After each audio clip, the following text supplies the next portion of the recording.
हे पा भावा बहिणींनो, आमचे ते खिरूस करायसाठी दूध आणले, कच्चं दूध म्हशीचं. तर याचा खिरूस करायचा आहे. तर आपण याचा आता खिरूस करू. पातेल्यात टाकून घ्यायचं असं. भरपूर आणले. किती येऊ?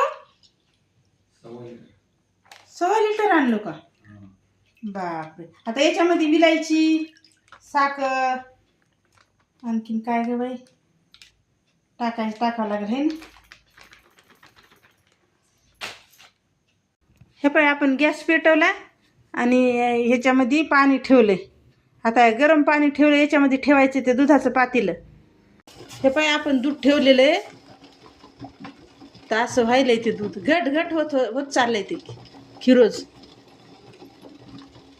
घटपणा यायलाय त्याला. आता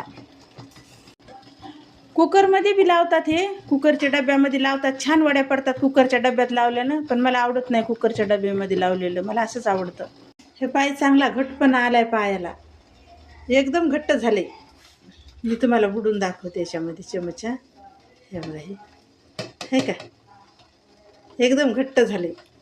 आणि हे अशानं कसं बुडायला लागत नाही, करपत नाही.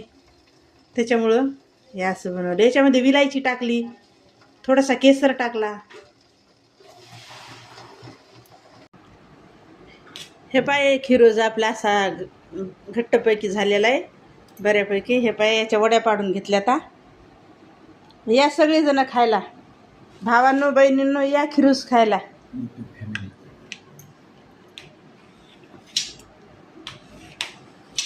सगळी यूट्यूब फॅमिली, जेवढे माझे व्हिडिओ पाहतात तेवढे जण खायला या, जे नाहीत पाहत ते पण खायला या.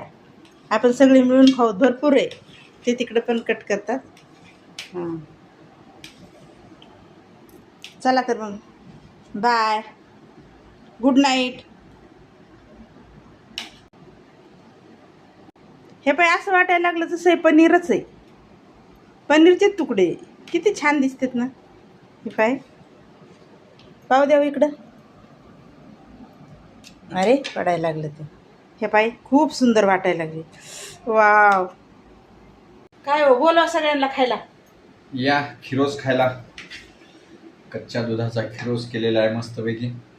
छान अशा वड्या पाडून घेतलेल्या आहेत आणि एकदम चविष्ट चवदार लागत आहे.